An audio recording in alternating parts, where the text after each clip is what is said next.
Why is the North able to win the Civil War? It's a little surprising if we look at some of the fighting that took place early in the war. The South won both the First and Second Battle of Bull Run, which aren't too far from Washington, D.C. The North invaded Virginia a number of times and was turned back every time. General George McClellan, who's first in charge of the main Union Army in the East, is fired not once but twice for being too cautious. How the heck does the North win this war when it starts out so bad for them from the beginning? One reason is that their leadership improved. Their military leadership improved. General Grant, starting out in the West, is very successful. He's later put in charge of the Eastern Army, and General Sherman is very successful in destroying Southern infrastructure and really making it hard for the South to continue to fight the war. Another reason for their success is strategy. We've already talked about the Anaconda Plan, that plan to blockade the South and cut off all supplies. This is very successful. The Union Navy is very, very successful in their goal. Also, another goal was to divide the South, to take the Mississippi River, control the Mississippi River, and cut off Louisiana, Arkansas, and Texas from the rest of the South. This is done after Grant's success with the military campaigns in the West and the Navy's success on the river. Another goal is to raise an army of overwhelming numbers to take Richmond. Now, they had tried to take Virginia before. That's unsuccessful.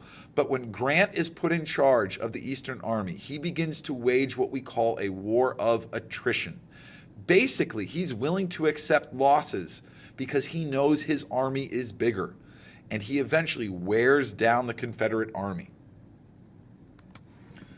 Another reason for Northern success is some victories, and I'm using air quotes there, some victories in some key battles. In the Battle of Antietam, no side really wins, but the South fails to draw that decisive, convincing victory that would have gained them foreign recognition and support.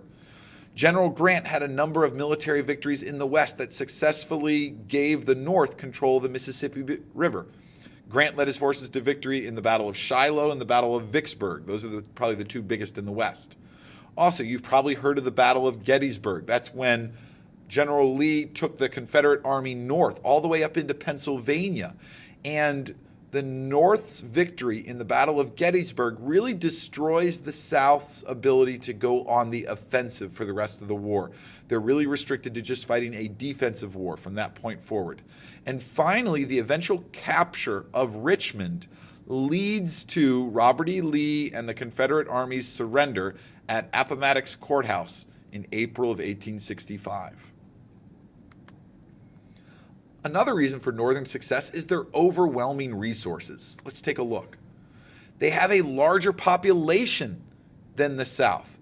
They have superior wealth than the South. They have more industry and more valuable industry and more workers in industry than the South. And they have better transportation, especially railroads. These are compounded by Sherman's march to the sea and other efforts by the Union Army to really destroy the South's infrastructure and environment. General Sherman leads a march from Tennessee all the way to Savannah, Georgia, and then up to South Carolina, Columbia, South Carolina. Along the way, they burn and destroy farms, barns. They confiscate as much livestock as they can, and they slaughter the rest. They especially destroy any railroads they come into contact with, and we see that in this picture. The end result is that the South is unable to get food and supplies to their civilians and to their soldiers. Their soldiers begin to desert the Confederate Army in large numbers, and civilians are upset and rioting and unwilling to continue to fight the war. And another big part of destroying that Southern infrastructure is what we started by talking about, and that is the Emancipation Proclamation, which freed slaves in rebel states. The Confiscation Acts, which did not return slaves to their Southern owners.